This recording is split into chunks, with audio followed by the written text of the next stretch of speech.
Always look on the bright side of life. Always look on the light side of... What we're looking at today is schemas, and they relate to the Loftus and Palmer study and to what we were looking at before with memory. Okay, so last lesson we were thinking about memory, and we briefly mentioned what factors can affect your memory. Okay, and one of those factors is schemas that we'll be looking at, as I said, in more detail. But what other factors can affect it too? Things like diet, disease, age. Memory generally declines the older you get. Drugs or alcohol can impede your memory, both in the short term and with high levels of use in the long term as well. Exercise, and things like your environment. So what time of day did something happen? How tired were you at the time? What amount of background noise was going on? Okay, and the other thing I said is schemas can affect it as well. So what is a schema? Key point. Okay, so the definition here is a cognitive framework or concept that helps organise and interpret information. Okay, they are basically the way that we think about the world. So things like a stereotype, or the way that you think about a particular social situation, or an academic concept or way of doing things. Those are all schemas. They're useful. Basically, rather than taking in a huge amount of information in a situation, you'll have a schema about that particular social situation. So you only need to take in the key points and you can fit it into your framework, into your schema. Okay, but the big problem with schemas is you have these preconceived ideas about a situation or a person because of your schemas, and therefore we tend to exclude information that doesn't fit with our schema. Okay, so any information that doesn't fit with our preconceived idea about a situation, we tend to ignore or forget.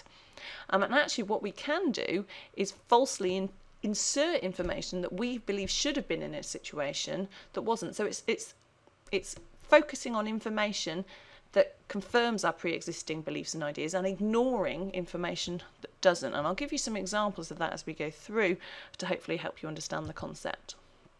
Okay, so like I said, they contribute to our stereotypes, our ideas about how particular people behave and what they might be like.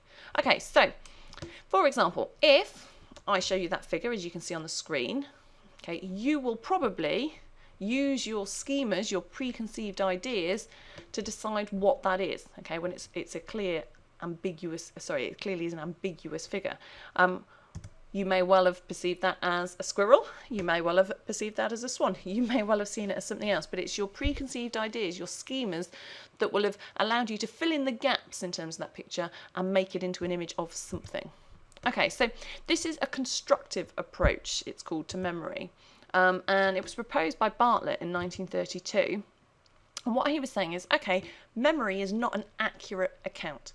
Okay, when you remember things, you are not necessarily, even if you think you are not necessarily remembering them accurately. Okay, because you're bringing your schemas, your existing knowledge, okay, to try and understand that new information, and that can alter the way in which you remember a situation. Okay, so basically, any memories you have are changed to fit in with what you already know and what you already believe. So, key point there, we tend to see and, more importantly, interpret and recall what we see according to what we expect to see and what is normal in any particular situation. So this obviously relates really importantly to both what we're doing in Year 12, to the Loftus and Palmer study, but also to what we'll look at again in A2 in Year 13 within forensic psychology about eyewitness testimony. Okay, it's really important, eyewitness testimony. It's used as a key kind of piece of evidence often in trials, and it can help convict people of often very serious crimes and send them to prison. And yet it is notoriously unreliable. Okay, because there are lots and lots of factors that can influence a person's ability to recall things. And two of the key things, and the two things we're really interested in, is schemas and leading questions. Okay, so let's think a little bit more about schemas.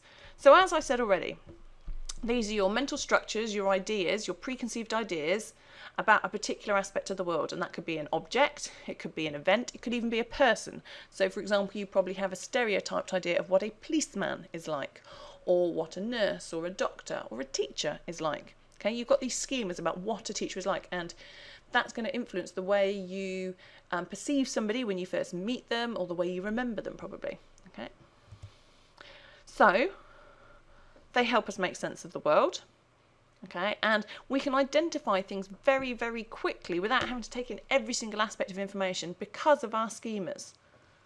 So, example of that.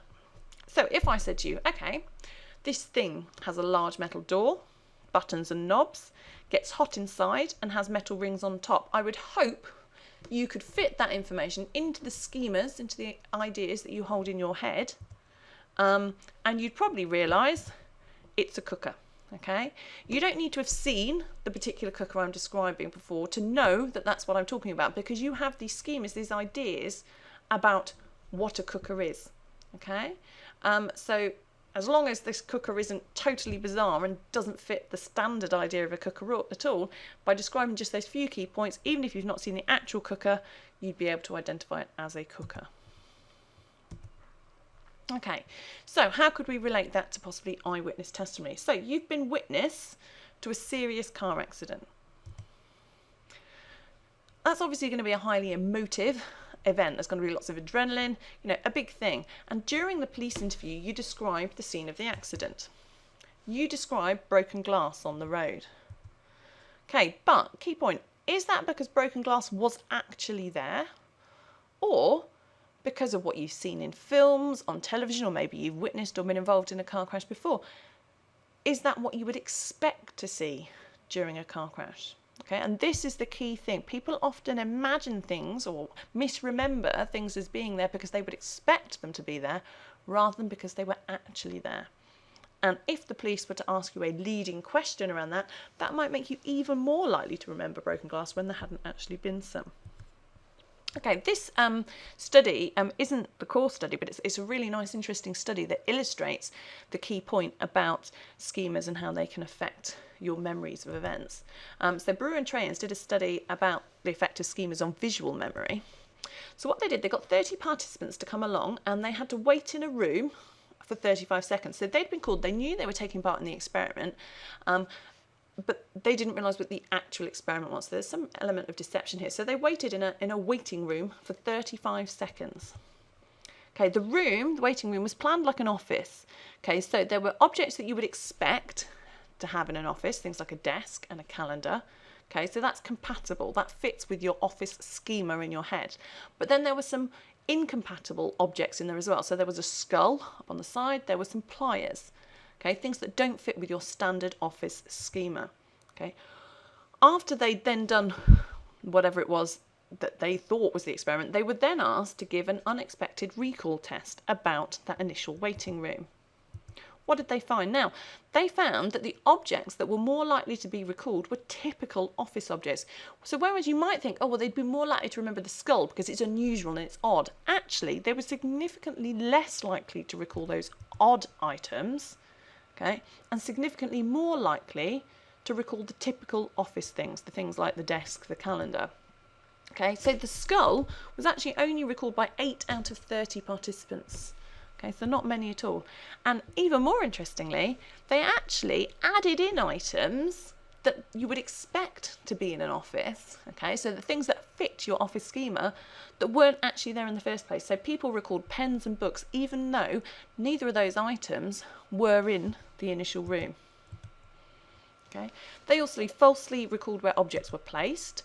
Okay, again, trying to kind of fit it in with their office schema in their head. Okay, so basically when they had to recall what they'd initially seen, they couldn't remember it perfectly, so they draw up their office schema and then recall items, okay, that they thought should be there, or where they thought they should be according to their office schema, rather than what was actually there. Okay, so what it's saying is their memory is going to be influenced by what is compatible with a particular schema, in this case the office one, and inconsistent information is just filtered out and not remembered. Okay, so again, bringing this back to eyewitness testimony, witnesses to any crimes are going to filter the information during the acquisition, so during the actual witnessing of it, and also during recall. And that information is going to be influenced by the schemas they could hold, and that could be to do with past experiences, that can be to do with assumptions about what usually happens, Okay, past experiences could also include seeing things on television or in films, and also their stereotypes and beliefs about crime and about criminals. All of those things are going to influence the way that they actually, where they focus their attention, what they're actually viewing, but also the way that they recall it.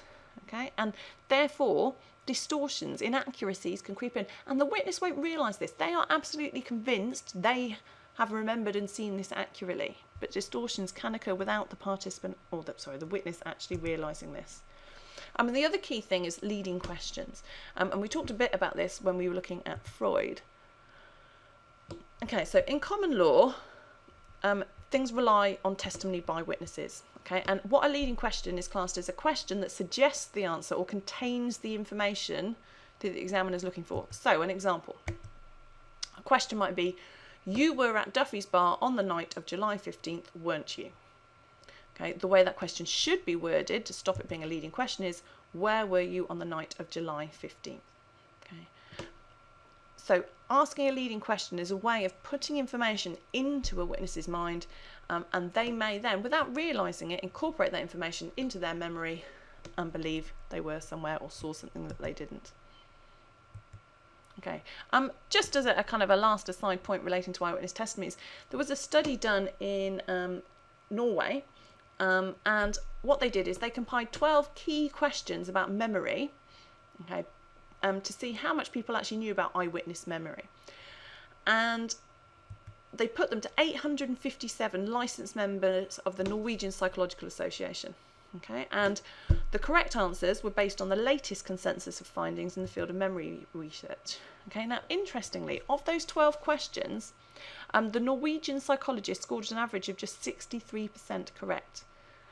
Norwegian judges, and that's people who are going to be using eyewitness testimony to help them make decisions about whether to convict people or not, also scored only 63%. Okay, and the general public scored 56% on average. So even amongst so-called experts, there's a huge lack of knowledge around how accurately people can recall information as eyewitnesses or not. And if you fancy having a go yourself, you can always pause the video now.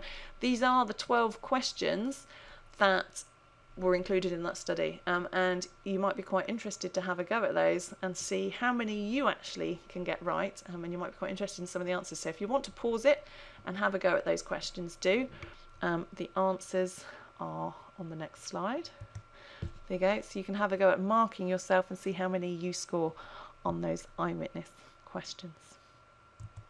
Okay, the last thing I want you to have a go at doing is answer these 3 questions here. Okay, these are 3 very brief, short questions. Okay, what is a schema? Give an example of how a schema could affect your memory, and are people aware their memories are often inaccurate? Okay, so you need to make sure you've answered these questions and bring your answer to these 3 questions along to the lesson next week. Okay. Always look on the bright side of life. Always look on the light.